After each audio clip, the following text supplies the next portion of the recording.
여러분, 우리 주변에 있는 저 울창한 산림 말이죠. 과연 저게 그저 자연의 힘만으로 저렇게 예쁘게 유지되는 걸까요? 절대 그렇지 않죠. 오늘 살펴볼 이 자료에서는 숲을 제대로 가꾸고 관리하는 아주 완벽한 표준 절차를 깊숙하게 한번 파헤쳐 보려고 합니다. 최초의 깐깐한 소류 작업부터 시작해서요. 진짜 위험천만한 전기톱 작업, 그리고 마지막에 토양을 보호하는 순간까지 산림 관리의 모든 것을 아주 명확하게 짚어보겠습니다. 우리가 평소에 숨쉬는 이 쾌적한 환경 뒤에 도대체 얼마나 치밀하고 과학적인 과정이 숨어 있는지 아마 깜짝 놀라실 겁니다. 자, 오늘 우리가 다룰 핵심 내용들입니다.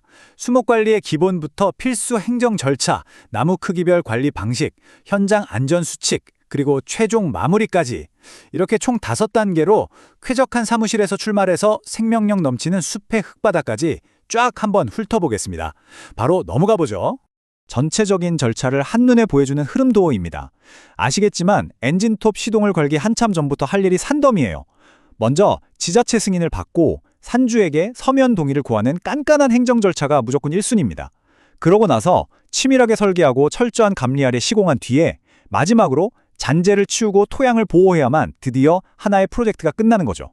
이건 지속 가능한 산림 관리라면 무조건 거쳐야 하는 필수 관문입니다. 첫 번째 파트, 수목관리의 기본과 중요성입니다. 도대체 왜 가만히 있는 숲에 굳이 인간이 개입해야 하는지 그 이유부터 알아보죠. 흔히들 자연은 그대로 두는 게 무조건 최고라고 생각하시잖아요? 근데 현실은 다릅니다. 관리가 안 돼서 나무가 너무 빽빽한 숲은 비유하자면 한여름에 숨 막히는 만원 지하철이랑 똑같아요. 나무들끼리 자리 싸움하느라 뿌리는 얕아지고 병해충이나 산사태에 엄청나게 취약해지거든요. 반면에 제대로 쑥가내고 가지를 쳐준 숲은 나무들이 숨통이 트여서 뿌리를 깊게 내립니다. 결국 어떤 재난이 와도 끄떡없는 아주 튼튼하고 생산적인 생태계로 거듭나는 거죠. 여기 이 데이터 솟아오르는 거 보이시죠? 속가배기 없이 방치한 숲이랑 비교해보면 제때 관리를 해준 숲의 산림 건강지수는 진짜 극적으로 치솟습니다. 시간이 지날수록 그 격차는 말도 안 되게 벌어지고요. 이게 바로 우리가 숲에 팔 걷어 붙이고 나서야 하는 가장 확실하고 과학적인 이유입니다.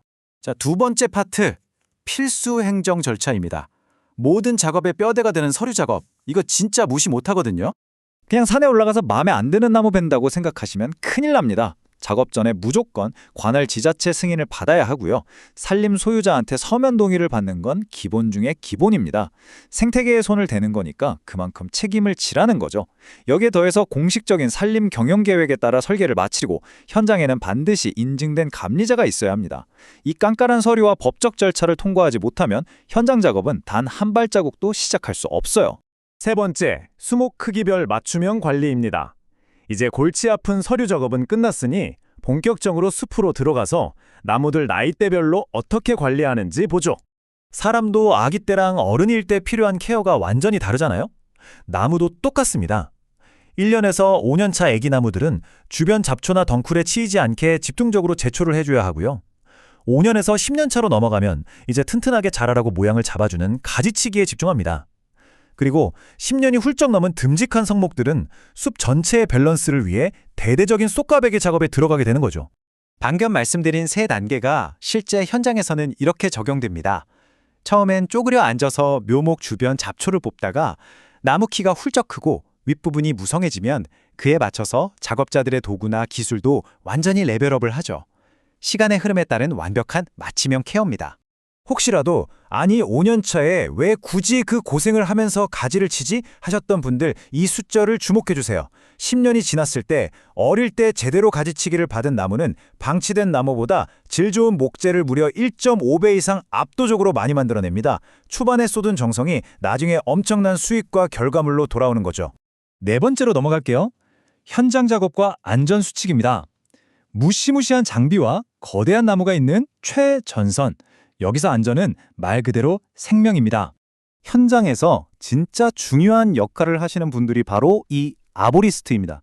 그냥 평범한 작업자가 아니에요. 나무의 생물학적인 상태를 꿰뚫어보는 건 물론이고 엄청나게 위험한 나무를 안전하게 베어내면서 현장 전체의 안전까지 지휘하는 진짜 고도로 훈련된 최고 수준의 전문가들이죠. 산림 현장은 솔직히 말해서 찰나의 실수가 대형 사고로 이어지는 곳입니다. 그래서 안전 수칙은 절대 타협 불가입니다. 헬멧이랑 방호복 같은 개인 보호 장비는 무조건 입어야 하고요. 일반인들 절대 못 들어오게 접근 제한 구역 확실히 쳐야 합니다. 그리고 방금 말씀드린 아보리스트 같은 안전관리자가 현장에 계속 상주해야 해요. 이 조건들이 완벽하게 갖춰져야만 비로소 조심스럽게 작업을 시작할 수 있는 겁니다. 까마득하게 높은 나무 꼭대기에서 특수 로프 하나에 의지해서 작업하시는 모습 보이시죠? 이렇게 아찔한 환경에서 작업하지만 앞서 말한 극단적인 수준의 안전수칙을 철저히 지킨 덕분에 최근 몇 년 동안 산림 현장의 중대재해 발생률이 정말 뚝 떨어졌습니다. 깐깐한 원칙이 결국 사람을 살리는 거예요. 어느덧 마지막 5번째 단계네요. 최종 마무리와 토양 보호입니다. 나무 뱄다고 끝난 게 절대 아닙니다, 여러분. 나무 베고 나서 남은 나뭇가지나 찌꺼기들 귀찮다고 그냥 두면 어떻게 되는지 아세요? 나중에 폭우 쏟아질 때 물길을 막아서 끔찍한 산사태를 일으키는 폭탄이 됩니다. 그러니까 잔재물은 무조건 깨끗이 치워야 하고 파헤쳐진 흙이 휩쓸려가지 않게 보호 조치를 해줘야 해요. 이 마지막 단계를 대충 넘기면 우리가 그동안 공들여 키운 숲의 생태계가 한순간에 와르르 무너질 수 있습니다. 진정한 의미의 지속가능한 산림관리란 숲의 생태계를 우리가 처음 마주했을 때보다 더욱 건강하고 안전하며 안정적으로 남겨두는 것입니다. 정말 울림이 있는 말이죠. 우리가 왜 그 머리 엎은 서류를 다 챙기고 복잡한 절차를 따르고 숨막히게 안전을 따져야 하는지, 이 한 문장에 그 모든 이유가 다 담겨 있다고 생각합니다. 자, 이렇게 전체 절차를 쭉 훑어보고 나니 어떤 생각이 드시나요? 산림관리라는 게 그냥 매뉴얼 보면서 기계적으로 하는 작업이 아닙니다. 우리 모두의 미래 환경을 책임지는 진짜 중요하고 숭고한 일이죠. 그렇다면 내일의 튼튼한 숲을 위해 우리는 지금 충분한 노력을 기울이고 있을까요? 앞으로 산에 가실 때 그 울창한 나무들을 보면서 그 뒤에 숨겨진 치열한 과학과 땀방울을 한 번쯤 떠올려 주셨으면 좋겠습니다. 오늘 설명은 여기서 마치겠습니다. 함께해 주셔서 감사합니다.